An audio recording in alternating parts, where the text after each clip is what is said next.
Hello, hi, welcome everybody, and thank you for joining us. This is our first conversation of our Digital Health Disruptors webinar series. This is a program that is curated and built by HolonIQ, particularly our Health Intelligence Unit, and we're really looking forward to this conversation.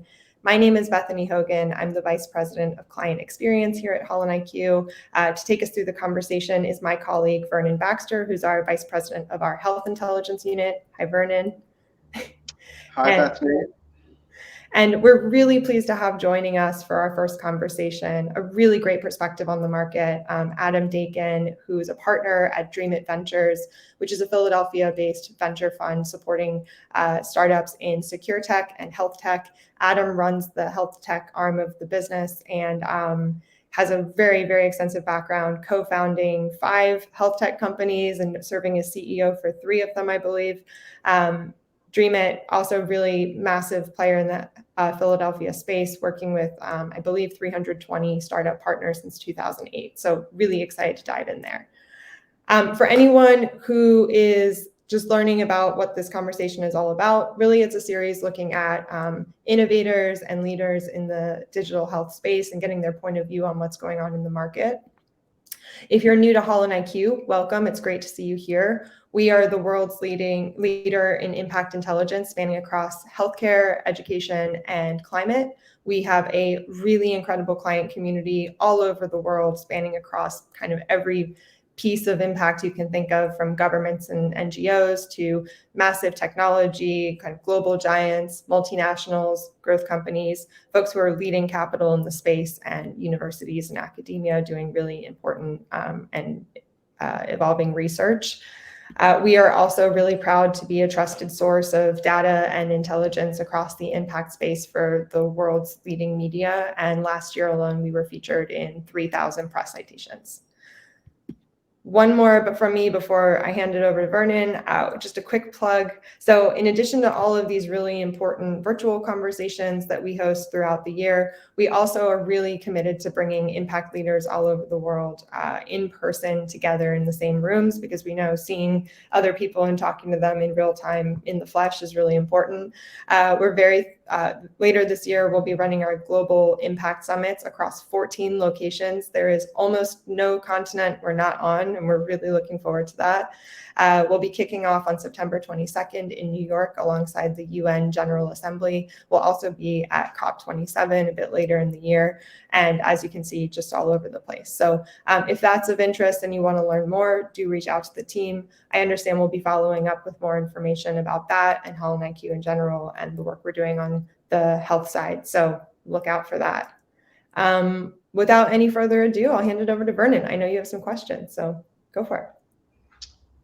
Thanks, Bethany. And yeah, once again, just want to thank you, Adam, for joining us to talk about digital health today, and specifically to participate in this series on disruption in digital health. And I know before we got started, we had a few words about some of that language, what it means and how loaded it can be. But before we get into that, perhaps you could just kind of, in your own words, give us a bit more of a sense of what you do at Dreamit Ventures and some of your experience in this space. That'd be very helpful. Yeah, delighted. Well, Bethany and Vernon and HolonIQ, thank you so much for the invitation. I'm thrilled to be here. Nothing I love more than talking about digital health and startups. So this should be a lot of fun.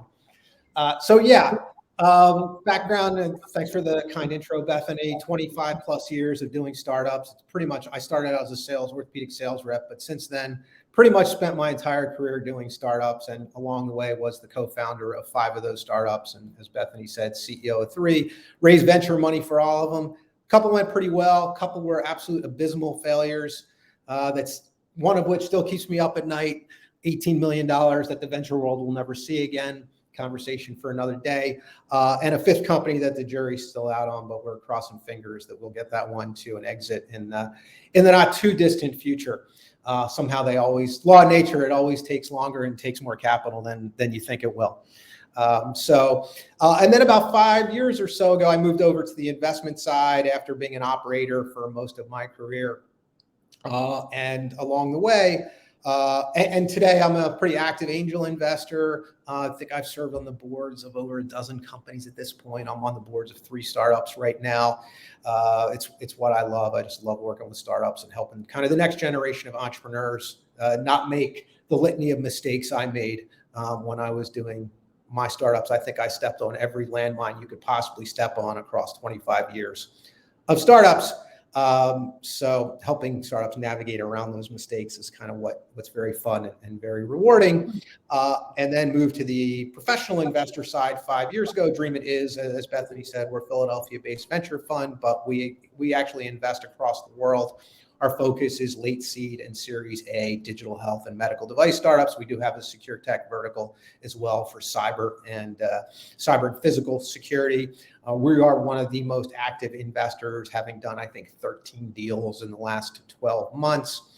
And these companies are, to be clear, these companies are in market. They have referenceable customers, and we are kind of their scaling partner, if you will. What's really unique and different is that we're what you might think of as a sleeves up venture fund, in that we connect our startups to a network that's now approaching 100 payers, providers, and big pharma partners. And they're getting red carpet access to decision makers within those organizations because our partners know we are bringing them the best of the best startups that are solving big and urgent problems that they care about. We're kind of known for our enterprise healthcare network, but we have strong pharma partners, payers, and health plan partners as well. And so it's all about accelerating commercialization and getting to the right decision makers, because as you probably both know, if you're a startup, one of your biggest challenges is just figuring out, we got Penn Medicine just a couple of yards up the road here.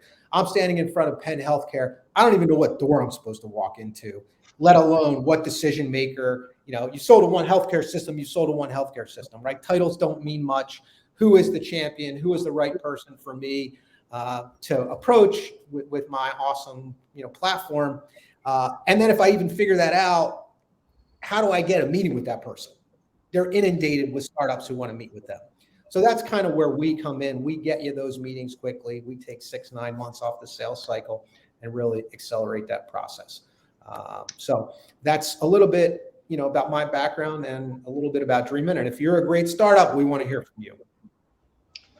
Great. Thanks, Adam. So coming back to the name of the series, when we first envisaged the Digital Health Disruptors Series, we really wanted to kind of talk about and focus on the ways in which digital health is starting to really get traction across healthcare. After many years of threatening to kind of break into healthcare, you could argue in 2020 and 2021, for very obvious reasons, there was exponential growth. 2021 set most of the records in terms of investment.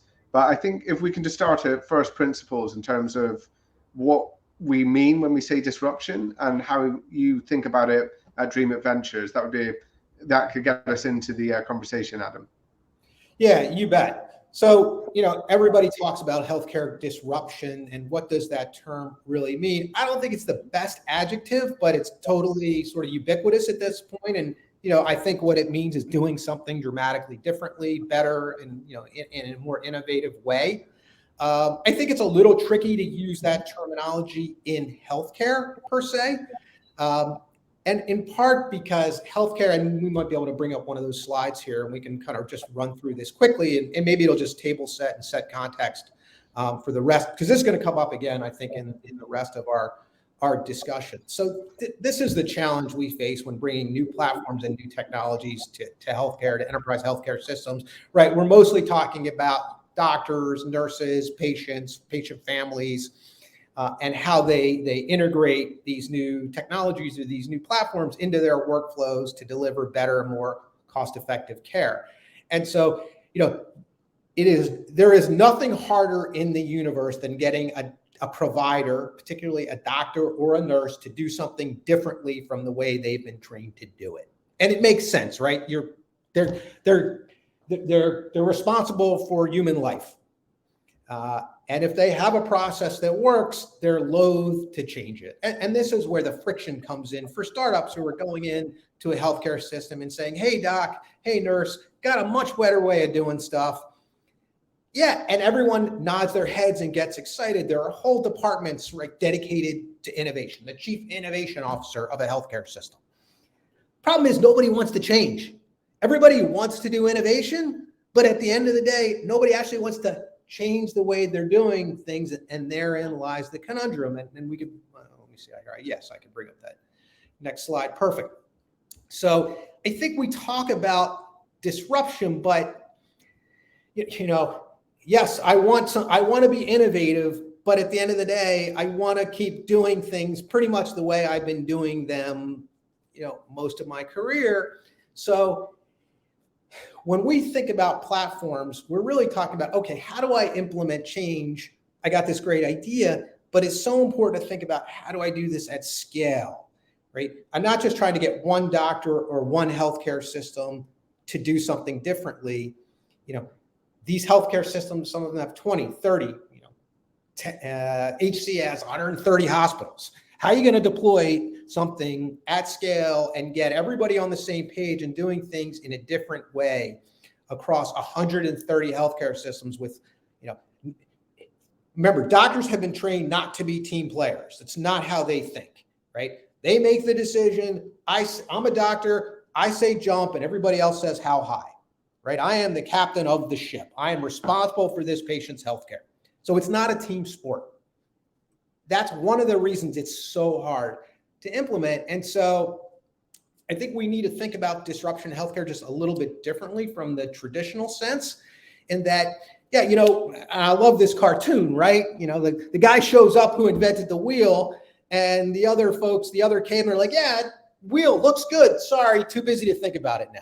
And I feel like this happens all the time, even with our startups. We bring an amazing idea that we know is going to save costs. We know it's going to deliver a better patient experience. We know it's going to produce better outcomes. And yet we get stiff-armed, talk to the hand, sorry.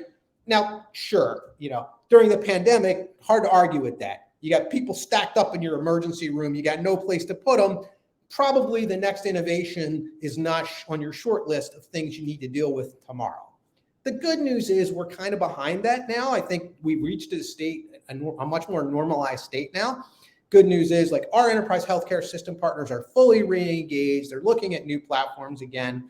There is still a little bit of a hangover from the budgetary constraints that the pandemic created, which were very significant. Healthcare systems lost billions of dollars during the pandemic. For a healthcare system, if you're not doing elective procedures, you're not making money. And a lot of healthcare systems just had to suspend elective procedures, so they lost a ton of money. Obviously, that rolls down to the actual budgets for adopting new and innovative technology. So unfortunately, a lot of that money's dried up, and it's raised the bar in terms of proof points and ROI for new platforms to bring into a healthcare system. But that said, their appetite's there again. They're willing to look at new stuff. And then maybe the final point I'll make here on the disruption topic is, one of the reasons it's so hard to disrupt healthcare, if you look at other industries, we wake up, hey, tomorrow, Vernon, Bethany, we put our heads together and we know, the personal transportation industry needs to change. It's just, standing on a corner and trying to flag down a taxi, it's just a miserable experience. They don't pick you up. There's a risk they're going to drive you around the block 10 times. It's not a great experience. So we wake up and we go, you know what? If people could use their own cars to provide transportation, that would be brilliant. The awesome thing there is we don't need the taxi drivers or the cab companies to participate. We can tell them to go pound sand, right? That's disrupting an industry. If we decide we want to disrupt the hotel industry, we don't need the hotel industry to participate. We go, you know what? We're going to start Airbnb. We're going to get people to rent out their homes. I don't need Hilton and Hyatt and all. You know what? Go pound sand. I don't need your help. In healthcare, we still need doctors. We still need hospitals. We still need operating rooms. We still need expensive technology and equipment. I can't go around the existing infrastructure, right? And that is an inherent constraint for disrupting. So that's where we have to think about how more about commercializing into the existing infrastructure as opposed to disrupting in the sense of, completely. The reason those other platforms work is because without that infrastructure, I can completely change the cost structure of the business. But in healthcare, it's almost impossible to do because you're just, you need a cardiovascular bypass. I can't do it without a hospital, an operating room, an anesthesiologist, a surgeon, right? An anesthesia recovery unit, a bunch of nurses that take care of the patient. You can't avoid that stuff. So that's why companies or startups, when we think about them, it's like it's incremental improvements and proof points around better outcomes and things. But you gotta think about, how do I scale and commercialize within that existing infrastructure, which is loath to change in the first place.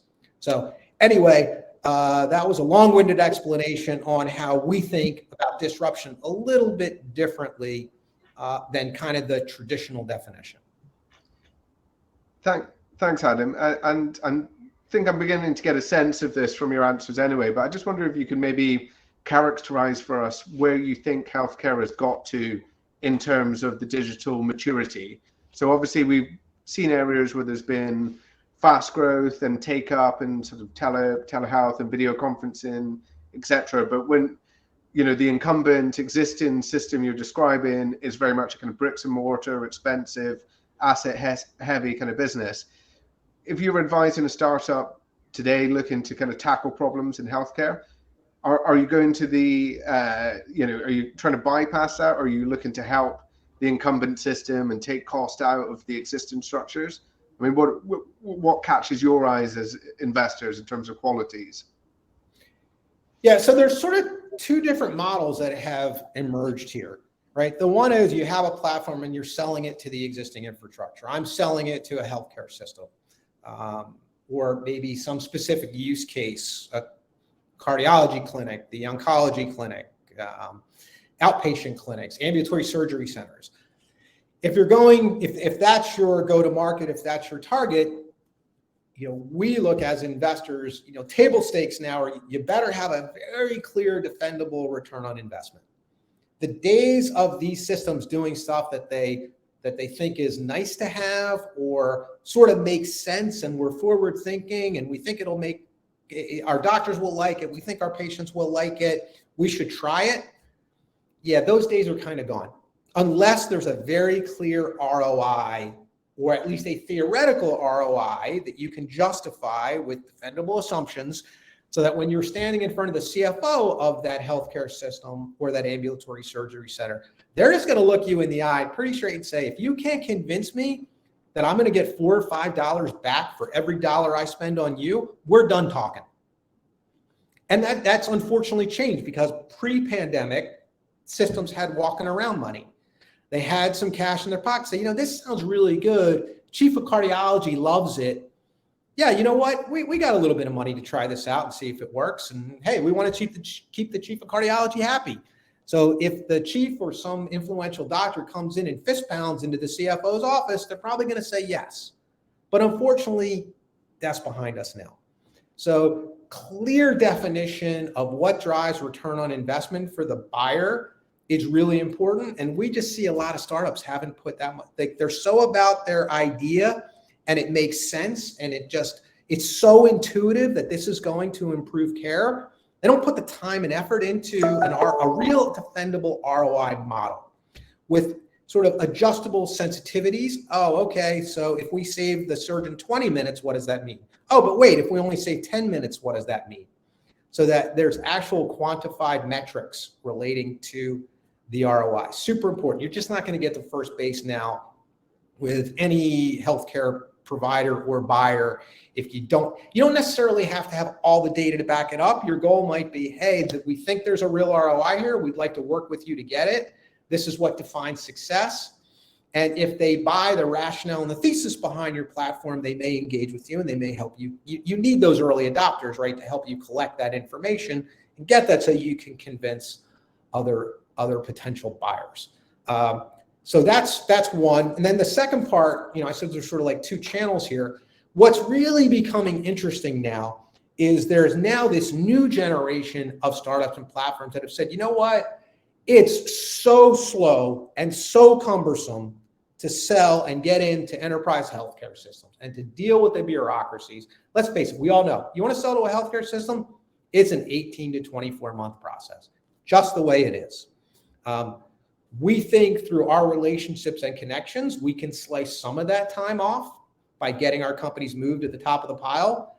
But even then, okay, great. Now it's a 12 to an 18-month process. There's just no way around it, right? It consumes massive amount of capital for the startups. In this, that you mentioned, Vernon, in this frothy digital health funding universe that's now going away pretty quickly, but did exist for the last couple of years, investors had sort of these ridiculous growth expectations, which were driving a lot of the high valuations for these startups. Those didn't materialize because those of us in healthcare know it's going to take 18 to 24 months. So you're not going to go from 0 to 10 million in a year or two. It's just not how things work in healthcare.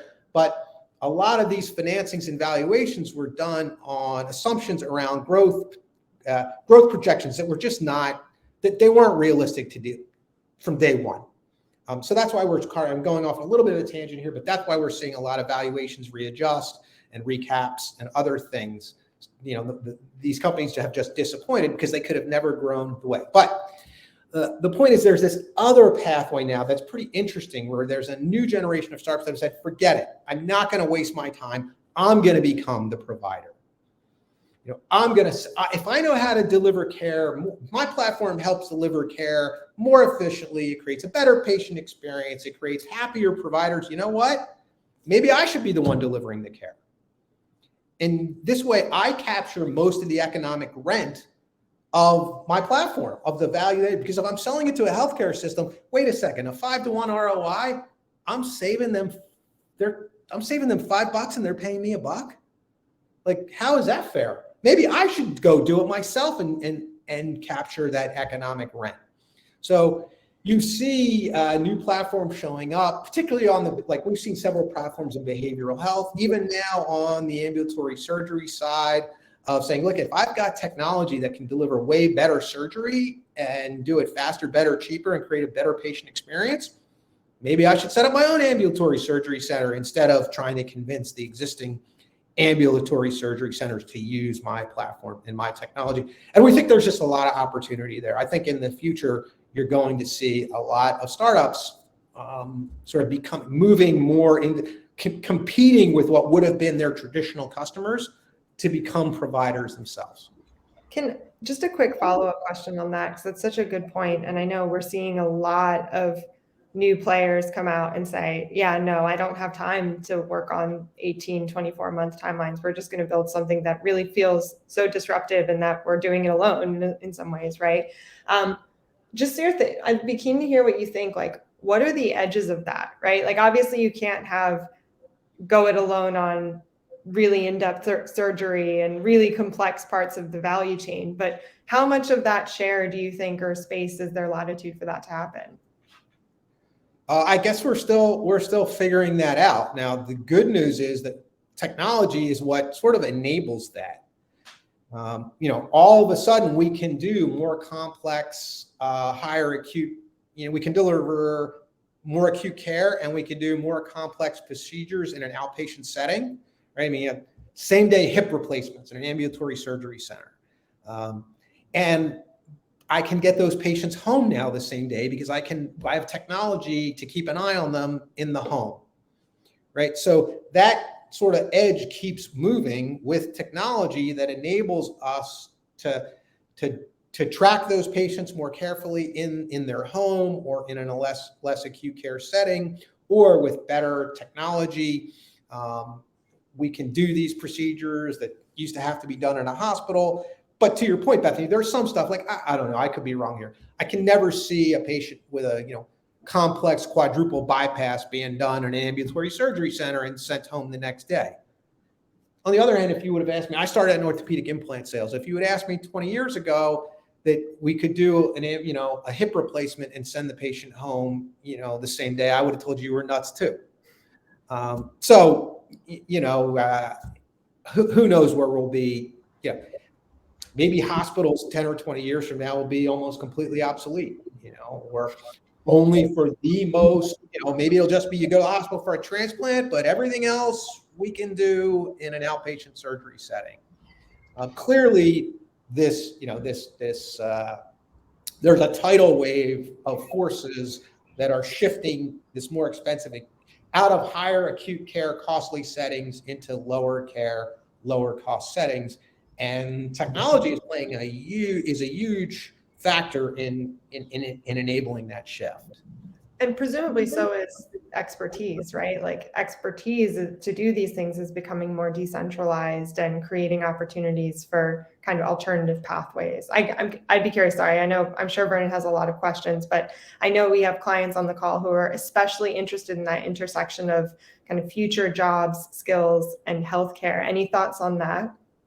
Yeah, no, it's an incredibly interesting and rich topic for discussion, right? Will the roles of certain providers, doctors in particular, change over time as we get more advanced sort of clinical decision support systems? AI is often what's referenced here, that as those AI models get better trained and more intelligent, will the role of the clinician change where you don't need either as many providers or they don't need to be as hands-on with the patient, as they are today?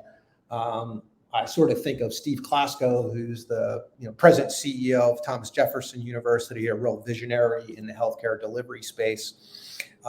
If you haven't seen his YouTube videos or read his books, they're really fascinating in terms of figuring out kind of where where healthcare delivery is going. But one of Dr. Klasko's points that he mentions is eventually he believes that the AI and the intelligence will get so good that we won't need doctors to make diagnosis anymore. The AI will look at your test results. We'll be able to assimilate all the information from your entire EHR, your entire medical history in a way that's better, faster than any human brain could ever do it, and will be much more sensitive and specific in enabling diagnosis. What's interesting, though, is he said that means the role of the doctor will become more around context of care. What do I mean by that? So great. Unfortunately, you've just been diagnosed with cancer. The algorithm says, well, with your form of cancer and your gene mutation, we know exactly what therapy is ideal for you.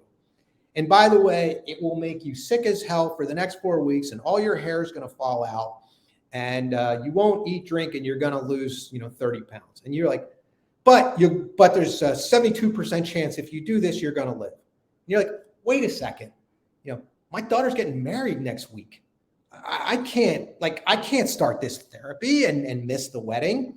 That's where the context of the patient's preferences and situation and care comes. Like, you know what? We don't have to start your therapy this week, or I can start a different therapy.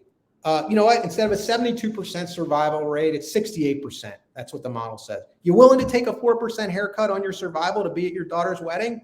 Yeah, as a matter of fact, I am. So, these are all, we move into this sort of area of personalized medicine and personalized preferences. And that's where technology will enable patients to make more contextual decisions, around their care. On the extreme side, it might, well, look, there's a 32% chance you're going to survive this, but your next 6 months are going to stink. You know what? Not doing it. I'm 90 years old. I've had a rich life. This ain't for me. I'm out. So I think there's lots of fun, interesting use cases we can think about in terms of how intelligence and automation is going to change the role of our providers. Adam, can I just ask your opinion on what, as hopefully the pandemic subsides or we come out the other side of COVID, how you would characterize the sort of culture around innovation in healthcare that you see now? Because I think I always find it interesting that within the medical profession itself, it's sort of inbuilt into how doctors act, that they seek out best practice, they're continually developing, and broadly speaking, the best ideas are put into practice and catch on because they yield the best outcomes. If you take a step back and think at a system level, do you think innovation, there's a culture or a climate where innovation, it's easier for that to spread throughout the system now? I mean, in the UK, there's an old joke about, that the NHS has more pilots than British Airways because, we start something, we try it, it looks great, and no one else ever does it. So we could have a whole discussion, and maybe it's worth having here, but around pilots and what's in the vernacular become death by pilot, right? Startups get all excited about a pilot, but then it never converts into a commercial relationship. And there's lots of reasons why that happens. And it's kind of a bummer for everyone there. But we can dig in that if you want. If not, we can come back to that topic. In terms of the culture around innovation and adoption, I think it's very system dependent. Some healthcare systems are very forward thinking. They're very aggressive, and that comes from the top down.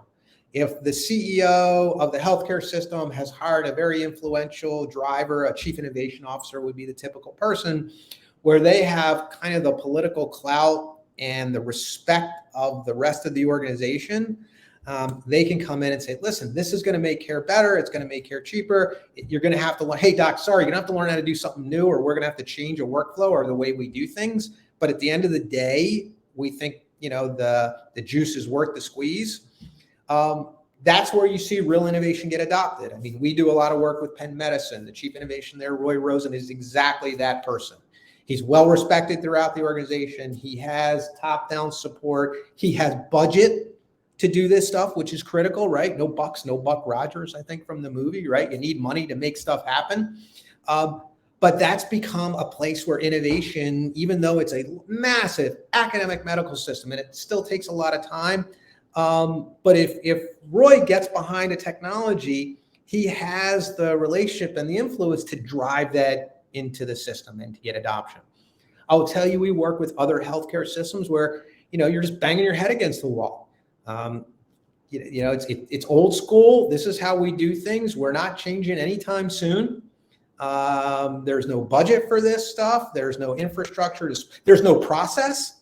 I mean, systems that want to adopt innovation and where it's more than just lip service, we're just kind of a feel good, hey, we're innovative, we want to do innovation. Those systems actually have a process for adopting innovation. They're like, okay, we're going to go through the following steps to decide whether, we've got a clinical champion. That's usually where it starts. Great. We have a clinical champion who's smart and wants us to take a close look at this platform. But now we're going to go through an actual process to understand what are the potential benefits? What is the potential ROI? Is the juice worth the squeeze? How would we try it out? We don't like the word pilot. We call it a trial to purchase. So if we're going to think about doing a trial to purchase, what does that actually look like? How much does it cost? Do we have budget to buy, to actually implement this? What's the scaling look like? Do we need to do a detailed EHR integration? How difficult is that EHR integration going to be? How do doctors and nurses and other folks who interact with this actually feel about this platform? They have a process. That's almost mandatory. Otherwise, you go, and we see this all the time. Go into a healthcare system. There's a clinical champion who loves it. They want to drive it forward, but they look like deer in headlights because they don't know, okay, I want to use this across the cardiology department, but I actually don't know how to get it implemented. And oh, by the way, the IT department has to get involved.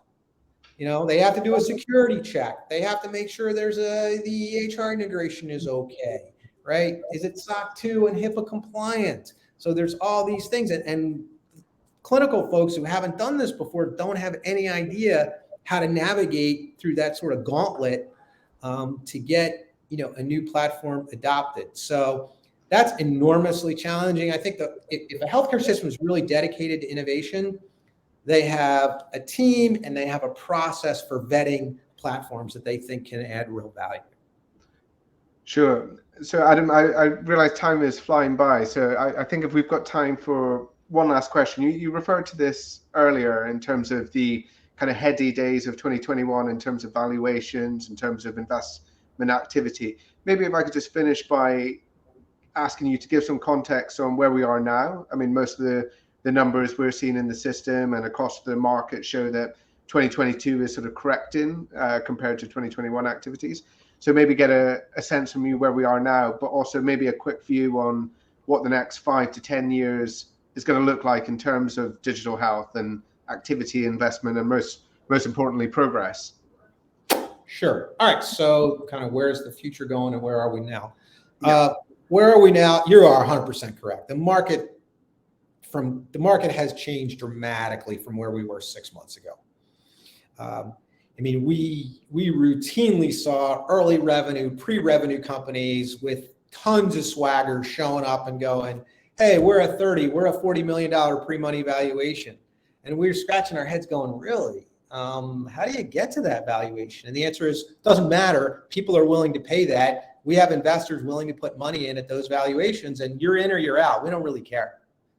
And we're real strategic value investors. Generally speaking, startups want our money. But we're a disciplined late seed Series A investor. You know, the math for us doesn't work. We're trying to get minimum 5, typically 10 times our money. So I think a lot of startups don't do that math in their heads. If you're at a $40 or a $50 million post at the start, the first round of institutional investing, you got to exit for $400 or $500 million for us to get the return that we're looking for. You know how many digital health companies exit for $500 million? You know, Livongo and a handful of others, do it. Those are lightning strikes. They happen, but that's not an investment thesis. We can't go in thinking, oh, you're going to be the next Livongo. Sure, we'll pay $50 million. So I think the good news from an investor standpoint, and I think even from an entrepreneur standpoint, like raising money at those heady valuations actually doesn't really serve you well as an entrepreneur in the future, because you're sort of doomed to have a down round in the future, which has all kinds of negative consequences. So that said, there's still some of these deals going on. There's still some very high valuations going on. Really hot. There's high quality companies that are raising at aggressive valuations. But that said, they have the pipelines and the growth rates to justify those high valuations. Companies that are really much more, it's a really exciting concept and there's some IP here, but there's no real proof. There's no real proof points around the ability to drive adoption and utilization and hit meaningful. Those sorts of ridiculous valuations, they're kind of gone now. You know, the market has sort of said, no, those deals don't make sense. And for the first time in a long time, we're seeing deals where investors actually have leverage now to negotiate more favorable pricing. Whereas 6 months ago, a lot of this was take it or leave it. Hey, we're a hot startup. We're going to raise this money. You know, we don't really care whether you come in or you don't come in. And I think the numbers will continue. We saw a big pullback in Q1 funding for digital health. I think you're going to see that correction happen. What's going to drive a lot of that correction is a lot of these startups are going to disappoint. They're not going to grow at the rate everyone expected them to grow. They're going to realize that 30 or 40 pre-money valuation for the pre-revenue company didn't make any sense. They're going to have to go back out to the market in 12 months. They're either going to still have no revenue or have very low revenue. And they're going to get a valuation that's far below the last one. And we're already starting to see, which doesn't mean it's not a good company. It doesn't mean it really isn't a compelling platform. It just means that they're going to need more capital to get to those commercial endpoints.